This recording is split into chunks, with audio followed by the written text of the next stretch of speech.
Hi viewers, welcome to our channel. Jani master పైన అత్యాచార ఆరోపణల నేపథ్యంలో పూనం కౌర్ త్రివిక్రమ్ గారి పైన చేసిన ఒక ట్వీట్ ఇప్పుడు సంచలనంగా మారింది. అసలు ఈ టైంలో త్రివిక్రమ్ గారి పైన ఇటువంటి ట్వీట్ చేయడం ఎందుకు, అసలు ఏం చేసింది? ఇప్పుడు ఇదే అంశం మీద డిస్కస్ చేయడానికి ప్రజెంట్ మనతో పాటు జర్నలిస్ట్ చరణ్ పర్మి గారు ఉన్నారు. వారితో ఒకసారి మాట్లాడదాం. హాయ్ అన్న. హాయ్. నా పూనం కౌర్ హీరోయిన్. సో ఇప్పుడు ఒక ట్వీట్ చేసింది, అది కూడా త్రివిక్రమ్ గారి పైన. సో అంటే మరి జానీ మాస్టర్ పైన అత్యాచార ఆరోపణలు వస్తున్న ఈ నేపథ్యంలో ఇతని పైన ట్వీట్ చేయడం అనేది కాస్త వైరల్గా మారింది, సంచలనం కూడా మారింది. అసలు ఆమె ఏం ట్వీట్ చేసింది, మరి ఈ టైంలో ఎందుకు చేసింది, ఏం చెప్తుంది అసలు? అంటే ఆవిడ ట్వీట్ నిజానికి త్రివిక్రమ్ గారిని ఆవిడ టార్గెట్ చేస్తూ చేసినట్టు కనపడింది. ఓకే. అదే చాలా కాలంగా పూనం కౌర్ గారు కొంతమంది వ్యక్తుల మీద టార్గెటెడ్గా ట్వీట్లు చేస్తూ వస్తున్నది మనం చూస్తూనే ఉన్నాం. ఆ కొంతమంది వ్యక్తుల్లో కొందరు కూడా కాదు, ఇద్దరే వ్యక్తులు. ఒకటి వచ్చేసి పవన్ కళ్యాణ్ గారు, రెండు వచ్చేసి త్రివిక్రమ్ గారు.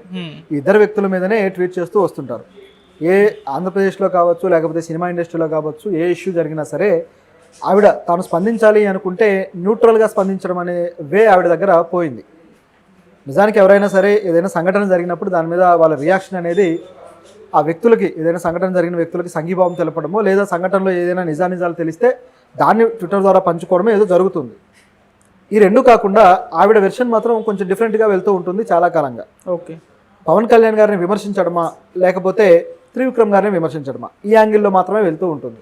మరి అందులో వాస్తవమైన విషయాన్ని ఆవిడ అడ్రస్ చేస్తున్నారా లేదా అంటే, ఆ విషయాన్ని అడ్రస్ చేస్తూనే ఇటువైపు దాన్ని టర్న్ చేస్తారనమాట. మనకు సామెత ఉంది, మరి అది వాడొచ్చలేదు కానీ, ఊరందరిది ఒక దారి అయితే ఉలిపిగట్టిది ఒక దారి అని చెప్పేసి ఒక సామెత ఉంటుంది. అట్లా అందరూ ఆవిడ జరిగిన సంఘటన మీద బాధపడడమో, లేకపోతే ఆవిడకి సంఘీభావం తెలియజేయడమో, మహిళ ఎవరైతే కంప్లైంట్ ఇచ్చారో దాని గురించి డిస్కషన్ జరుగుతూ ఉంటే సడన్గా పూనం కౌర్ గారి రియాక్షన్ ఎప్పుడు కూడా త్రివిక్రమ్ గారి మీదనో, లేకపోతే పవన్ కళ్యాణ్ గారి మీదనో ఈ విధంగా తీసుకెళ్తుంది. అదే టాపిక్ ఉంటుంది మళ్ళీ. ఓకే. కాబట్టి ఇది ఆవిడ పోరాటం చేస్తుందా, లేకపోతే మద్దతు తెలియజేస్తుందా, ఏదో అర్థం కాకుండా ఉంటుంది అనమాట గమనించి చూస్తే. గతంలో కూడా అంటే ఆవిడ ఆల్రెడీ ఎందుకు ఆ విధంగా చేస్తుందనే దానికి ప్రజలకు, అలాగే మీడియాకి అందరికీ సమాధానం కూడా తెలుసు. ఏంటంటే ఆవిడ గతంలోనే త్రివిక్రమ్ గారి సినిమాల్లో ఆవిడ అవకాశాల కోసం ప్రయత్నించడము, తర్వాత త్రివిక్రమ్ అవకాశం ఇస్తానని చెప్పేసి ఆవిడకి అవకాశం ఇవ్వకుండా మోసం చేయడము, ఈ విధంగా త్రివిక్రమ్ నన్ను మోసం చేశాడు అని చెప్పేసి ఆవిడ అనేక సందర్భాల్లో ట్వీట్లు చేయడం జరిగింది. అదేవిధంగా పవన్ కళ్యాణ్ గారు మహిళలతో సరిగ్గా బిహేవ్ చేయరు, ఆయన 3 పెళ్ళిళ్ళు అది ఇది అని చెప్పేసి ఆవిడ వైసీపీ నాయకులాగా ఆవిడ కూడా ట్వీట్ చేస్తూ వచ్చారు. ఇదంతా చూసాం. మొన్న కూడా ఒక ఇష్యూ జరిగితే పవన్ కళ్యాణ్ గారు ఉన్న స్టేట్లో ఇలాంటి జరగడం మామూలు అన్నట్టుగా ఆవిడ రియాక్ట్ అవ్వడం కూడా జరిగింది. ఈ తరహాలో ఎక్కడికక్కడ ఆవిడ రియాక్షన్లు వస్తూనే ఉంటాయి. ఒక మహిళ మీద ఆరోపణలు, ఏవైతే మహిళల మీద ఈ టీడీపీ నాయకుడు ఇది జరిగింది కదా, మొన్న సత్యవేడు ఇష్యూ జరిగినప్పుడు పవర్ అంటే ఎట్లా పెట్టారంటే పవర్ అనే పదాన్ని వాడుతూ ఆవిడ ట్వీట్ చేయడం జరిగింది. సో చూసిన వాళ్ళకి మధ్యలో ఈ పవర్ ఎందుకు వచ్చింది అంటే పవర్ గవర్నమెంట్ అని పెట్టారనమాట. మధ్యలో ఈ పవర్ ఎందుకు వచ్చింది అనే డౌట్ కూడా వచ్చింది. సో ఎక్కడ ఏ సంఘటన జరిగినా దాన్ని పవన్ కళ్యాణ్కు, త్రివిక్రమ్కు ముడేయడానికి ఆవిడ ప్రయత్నిస్తున్నారు అనేది ఇక్కడ క్లియర్. అంటే ఆవిడ ఒక రకంగా ఇండైరెక్ట్గా వాళ్ళ మీద పోరాడుతున్నారని అనుకోవాలి. బహుశా ఆవిడకి వచ్చిన అవకాశాలు, ఏవైతే ఆవిడ అవకాశాల కోసం వెళ్ళి అక్కడ దెబ్బతిన్నారో, అక్కడ అవమానపడ్డారో, ఆ అవమానానికి ప్రతీకారంగానో, లేకపోతే ఆ బాధను వెళ్ళగక్కుతూనే ఈ విధమైన పోరాటం చేస్తున్నారు. అయితే ఈ వే అనేది సరైంది కాదు. గమనించి చూస్తే నిజంగా ఆవిడ పోరాటానికి దిగితే చాలా అద్భుతంగా ఉండేది. ఆవిడకి మద్దతు ఇవ్వడానికి ఎంతో కొంతమంది గుమికూడతారు, ఆవిడకి ఇచ్చే సపోర్ట్ ఆవిడకి దొరుకుతుంది. కానీ ఆవిడ ఆ వేలో వెళ్ళకపోవడం అనేది ఒక మైనస్. ఇక్కడ గమనించి చూస్తే ఈ ట్వీట్లో ఆవిడ చెప్పిన విషయం ఏంటంటే, గతంలోనే ఈ విధంగా నన్ను కూడా ఇట్లా మోసపూర్చారు, ఈ విధంగా ఇది జరిగింది. అయితే నేను త్రివిక్రమ్ గారి మీద ఫిలిం ఛాంబర్ కంప్లైంట్ కూడా చేయడం జరిగింది. సో దీన్ని బట్టి మనం అర్థం చేసుకోవాల్సింది ఏంటంటే, త్రివిక్రమ్ గారు ఆవిడ మీద సెక్సువల్ ఎక్స్‌ప్లాయిటేషన్ ఏదన్నా ప్రయత్నించారు, సో దాన్ని ఆవిడ ఫిలిం ఛాంబర్ దాకా తీసుకువెళ్ళారు అని చెప్పేసి ఆవిడ తెలియజేశారు. అయితే దీని విషయంలో ఏమాత్రం ఫిలిం ఛాంబర్ స్పందించలేదు. పెద్దగా నా ఫిర్యాదు ఏదైతే ఉందో దాని మీద ఎంక్వైరీలు వేయడం కానీ, శిక్షించడం కానీ ఇటువంటివి ఏమీ చేయలేదు. అప్పుడే కానీ మీరు చేసి ఉంటే ఈ విధంగా ఈరోజు అన్యాయమైన మహిళలందరూ ఈ విధంగా రోడ్డు ఎక్కాల్సిన పరిస్థితి వచ్చేది కాదు, ఇంతమందికి అన్యాయం జరిగి ఉండేది కాదు అని చెప్పేసి ఆవిడ అంటున్నారు. ఇది ఇక్కడ గమనించాల్సిన విషయం. అయితే ఇందులో మరి ఫిలిం ఛాంబర్ ఎందుకు త్రివిక్రమ్ గారి గురించి పట్టించుకోలేదు అనేది కూడా ఒక ప్రశ్నే.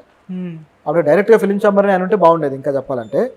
ఎందుకంటే ఫిలిం ఛాంబర్ నిజానికి ఈరోజు మీటింగ్ కూడా పెట్టారు. ఈ జానీ మాస్టర్ వ్యవహారంలో మీటింగ్ పెట్టి వాళ్ళు కూడా స్పందించారు. అదొక యాంగిల్ నడుస్తూ ఉంది. ఇటువైపు చూస్తే ఈవిడ స్పందనను బట్టి ఫిలిం ఛాంబర్ కొంతమంది విషయంలో మాత్రమే స్పందిస్తుంది, కొంతమంది విషయంలో స్పందించట్లేదు అనుకోవాలా అన్న డౌట్ అయితే వస్తుంది. ఎందుకంటే చాలా పెద్ద బడాబాబులు, పెద్ద పెద్ద స్టార్ల విషయంలో ఫిలిం ఛాంబర్ స్పందించడాలు, లేకపోతే ఆంక్షలు విధించడాలు మనం ఎప్పుడు చూడలేదు. కానీ కొంతమంది విషయంలో మాత్రం ఇమీడియట్గా రియాక్ట్ అయ్యి ఇమీడియట్గా వాళ్ళకు నోటీసులు ఇవ్వడాలు ఇవన్నీ చూసాం. ఇప్పుడు గతంలో హేమ గారికి సంబంధించి కూడా అంతే, ఆవిడకి నోటీస్ ఇవ్వకుండా డైరెక్ట్గా మా అసోసియేషన్ నుంచి తప్పించారు. తర్వాత మళ్ళీ 2 నెలల తర్వాత మెల్లిగా మళ్ళీ ఆవిడని ఆహ్వానించి ఆవిడ వెళ్ళి తన ఏదైతే వివరణ ఇచ్చుకున్నారో వెంటనే తీసుకోవడం జరిగింది. ఇట్లా కూడా జరుగుతూ ఉంది. ఇప్పుడు ఫిలిం ఛాంబర్ ఆల్రెడీ మీటింగ్ కూడా ఏర్పాటు చేశారు. అందులో ఉమెన్ ప్రొటెక్షన్ సెల్ అని చెప్పేసి వీళ్ళు ఒకటి ఏర్పాటు చేసుకున్నారు. అది కూడా శ్రీరెడ్డి ఎప్పుడైతే మహిళలకు సంబంధించి ఇట్లాంటివి జరుగుతున్నాయి ఎక్స్ప్లాయిటేషన్ అని చెప్పి ఆ మీటూ ఉద్యమం స్టార్ట్ చేసిందో, సో ఆ ఉద్యమం జరిగిన తర్వాత అనేక మంది మహిళలు కూడా బయటకు వచ్చారు. అంటే మనకు మీడియాలో తెలిసింది కొంతమంది, కానీ ఇంటర్నల్గా వాళ్ళకి ఫోన్ల ద్వారానో మెసేజ్ల ద్వారానో వాళ్ళకి విషయాన్ని చేరవేసిన వాళ్ళు అనేక మంది ఉన్నారు. జూనియర్ డాన్సర్స్ కావచ్చు, జూనియర్ ఆర్టిస్టులు కావచ్చు, వీళ్ళందరూ కూడా. సో దీన్ని దృష్టిలో పెట్టుకొని మహిళలకు ఇలా వర్క్ ప్లేస్లో ఇలాంటి హెరాస్మెంట్ జరగకుండా ఉండటం కోసం మనం ఏదైనా కమిటీ వేసి మనం దాన్ని తీసుకురావాలి, మహిళలకు రక్షణ కల్పించాలని చెప్పేసి ఫిలిం ఛాంబర్ ఒక కమిటీ వేసింది. ఓకే. ఆ కమిటీలో మెంబర్స్గా సీనియర్ యాంకర్ ఝాన్సీ గారు, అలాగే మరి కొంతమంది సభ్యులు కూడా ఉన్నారు, తమ్మారెడ్డి భరద్వాజ్ గారు, ఇటువంటి అనేక మంది ఉన్నారు. వీళ్ళందరూ కలిసి ఇప్పుడు ఆ మీటింగ్ కమిటీ ఆధ్వర్యంలో మీటింగ్ ఏర్పాటు చేశారు. వీళ్ళు ఆ అమ్మాయి కంప్లైంట్ మాకు ఆల్రెడీ వచ్చింది, మేము అమ్మాయి కంప్లైంట్ను 2 వారాల నుంచి పరిశీలిస్తున్నాము. ఆవిడ మొదటగా మాకు ఇచ్చిన కంప్లైంట్ వచ్చేసి జానీ మాస్టర్ నాకు అవకాశాలు లేకుండా చేస్తున్నాడని ఆవిడ కంప్లైంట్. కానీ తిరిగి ఇప్పుడు ఈ విధంగా లైంగిక వేధింపుల ఆరోపణల కేసు కింద ఆవిడ చెప్పారు. కాబట్టి దీన్ని మేము ఇప్పుడు సీరియస్గా తీసుకున్నాము, పరిశీలిస్తున్నామని చెప్పేసి ఝాన్సీ గారు అన్నారు. ఓకే. అలాగే ఈ అసోసియేషన్ నుంచి కూడా ఆల్రెడీ డాన్సర్స్ అసోసియేషన్లో జానీ మాస్టర్ గారు అధ్యక్షులుగా ఉన్నారు. సో ఆయనే కర్తగా నడిపిస్తున్నారు. కాబట్టి ఆయన పదవి నుంచి తొలగించాలి అని చెప్పేసి డిమాండ్లు వస్తున్నాయి, దాన్ని కూడా పరిశీలిస్తున్నాం అన్నారు.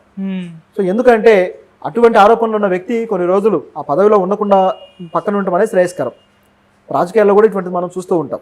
ఎవరి మీద ఆరోపణలు వస్తే ఆ పదవిలో నుంచి వాళ్ళే స్వచ్ఛందంగా తప్పుకోవడమా, లేకపోతే వాళ్ళని పక్కన పెట్టడమా జరుగుతుంది. తర్వాత వాళ్ళు వాళ్ళ నిజాయితీని నిరూపించుకున్నప్పుడు మళ్ళీ ఆ పదవిలోకి వెళ్తుంటారు.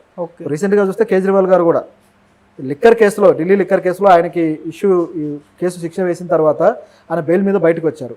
ఇప్పుడు నేను నిజాయితీ గల వాడిని నిరూపించుకోవడానికి రాజీనామా చేస్తున్నాను, మళ్ళీ ఎలక్షన్కి వెళ్తాను, ప్రజలే నన్ను నిజాయితీ గలవాడైతే ఓట్లేసి గెలిపిస్తాను అని చెప్పి రాజీనామా చేశారు. ఈరోజు ఢిల్లీకి కొత్త సీఎం వస్తున్నారు. ఆ విధంగా సీఎం స్థాయి వ్యక్తే స్వచ్ఛందంగా రాజీనామా చేస్తున్నప్పుడు జానీ మాస్టర్ లాంటి వాడు బయటకు వచ్చి మాట్లాడి స్వచ్ఛందంగా పదవి నుంచి బయటకు వచ్చేసి ఈ విషయంలో స్పందిస్తే బాగుండేది. కానీ ఆయన ఆ విధంగా చేయకపోవడం అనేది కొన్ని అనుమానాలకైతే తావిస్తుంది. ఓకే. ఇది ఇక్కడ జరుగుతున్న సంఘటన. ఇటువైపు చూస్తే ఫిలిం ఛాంబర్ ఈ విషయంలో రియాక్ట్ అవ్వడం అనేది చాలా హర్షించాల్సిన విషయం. 2 వారాల క్రితమే రియాక్ట్ అయితే ఎలా ఉండేదో, కానీ ఇప్పుడు వాళ్ళు ఆగడంతో ఈ లైంగిక ఆరోపణలు బయటకు వచ్చి అనేక దాగి ఉన్న విషయాలు కూడా బయటకు వచ్చాయి. అయితే ఇందులో గమనించాల్సిన విషయం ఏంటంటే ఇది కాస్త ఆయన తోటి కొలీగ్స్ కూడా కొంతమంది జానీ మాస్టర్ మీద ఆరోపణలు చేయడం అనేది ఇంకాస్త ఆసక్తికరంగా ఉంది. ఓకే. ఇప్పుడు బషీర్ మాస్టర్ ఆయన చాలా కాలంగా డాన్స్ మాస్టర్గా ఉన్నారు. ఆయన కూడా కొద్ది గొప్ప పేరు తెచ్చుకున్నారు. ఇప్పుడు ఉన్న మంచి ప్రైమ్ డాన్స్ మాస్టర్స్లో ఆయన కూడా ఒకరు. ఆయన వచ్చేసి జానీ మాస్టర్ మీద కొన్ని ఆరోపణలు అయితే చేస్తున్నారు. ఏంటంటే జానీ మాస్టర్ వ్యక్తిగతంగా ఎలాంటి వాడు అనేది మేమేం మాట్లాడము, కాకపోతే మాకు గొడవలు ఉన్నాయి, అసోసియేషన్లో కూడా మాకు చాలా గొడవలు ఉన్నాయి. సో తెలుగు అసోసియేషన్ ఏదైతే ఉందో, అంటే తెలుగు అసోసియేషన్ అంటే ఆంధ్ర మాస్టర్స్ అందరూ ఉన్నది. ఈ అసోసియేషన్ ఏదైతే ఉందో ఇది తెలంగాణ డ్యాన్స్ మాస్టర్స్ని తొక్కేయడానికి ప్రయత్నం చేస్తూ వస్తుంది చాలా కాలంగా. కాబట్టి మాకు తెలంగాణ డ్యాన్స్ మాస్టర్స్కి, తెలుగు డ్యాన్స్ మాస్టర్స్కి గొడవ అయింది, అంటే ఆంధ్ర డ్యాన్స్ మాస్టర్స్కి. ఈ గొడవలు బాగా చెలరేగాయి, ఎక్కువయ్యాయి. సో మాకు వచ్చే అవకాశాలు పోతున్నాయని మేము భావించి తెలంగాణ అసోసియేషన్ ఒకటి ఏర్పడాల్సిందే డ్యాన్స్ మాస్టర్స్కి అని చెప్పి మేము పోరాటం చేయడం జరిగింది. మొత్తానికి అటువంటి వింగ్ మేము ఏర్పాటు చేసుకోగలిగాము అని చెప్పేసి ఆయన అనడం జరిగింది. సో ఇంటర్నల్గా ఈ గొడవల్లో జానీ మాస్టర్ ఆల్రెడీ దీనికి అధ్యక్షుడిగా ఉన్నాడు కాబట్టి ఈయన చాలా కీలకమైన వ్యక్తి. సో ఇది ఇక్కడ ఉన్న పరిస్థితి. సో ఆయన మీద కుట్ర జరిగింది అని చెప్పేసి ఒకవైపు వాదన వస్తుంది. ఇది కొరియోగ్రాఫర్స్కి సంబంధించిన అసిస్టెంట్లు ఎవరైతే ఉంటారో వీళ్ళని, సైడ్ డాన్సర్స్ని కార్డు లేని వాళ్ళని తీసుకొస్తున్నారు అని జానీ మాస్టర్ ప్రశ్నించాడు. అది నచ్చని వాళ్ళే ఆయన మీద కుట్ర చేశారని ఒక వాదన వస్తుంది. ఇక్కడ చూస్తేమో Telangana dance masters association Johnny masters మీద సపరేట్గా విమర్శలు చేస్తుంది. ఓకే. ఇట్లా ఇది రకరకాలుగా ఉంది. దీని వెనకాల పెద్ద విషయాలు ఉన్నాయనేది క్లియర్, అది కూడా తెలియాల్సి ఉంది. కేవలం లైంగిక ఆరోపణలే కాదు, వేరే రకమైన విషయాలు కూడా ఉన్నాయనేది ఇక్కడ క్లియర్. ఓకే. సో ఇన్ని జరుగుతూ ఉండగా ఇప్పుడు పూనం కౌర్ గారు ఎంట్రీ ఇచ్చి వీళ్ళ సంస్థ ఏదైతే అసోసియేషన్ ఉందో ఇది పట్టించుకుంటే బాగుండు అనేది అసోసియేషన్ కూడా సెటైర్ వేసినట్టు ఉంది. కాకపోతే ఆవిడ వ్యాఖ్యలకి ఇప్పుడు అంత ప్రాధాన్యత అయితే లేదు, ఎవరు కూడా సీరియస్గా తీసుకున్న పరిస్థితి అయితే లేదు. ఓకే. ఎందుకంటే ఆవిడ డైరెక్ట్గా వచ్చి కంప్లైంట్లు ఇచ్చి పోరాడితే బాగుండేది, కానీ అటువంటి పని చేయకపోవడం అనేది ఒక మైనస్ అని చెప్పాలి. రెండోది, ఇంకా త్రివిక్రమ్ గారికి సంబంధించిన విషయంలో ఆవిడ ఎంతకాలం దీని విధంగా తీసుకువెళతారు, దీనికంటూ ఒక సొల్యూషన్ లేదా అనే ఆలోచన కూడా వస్తుంది.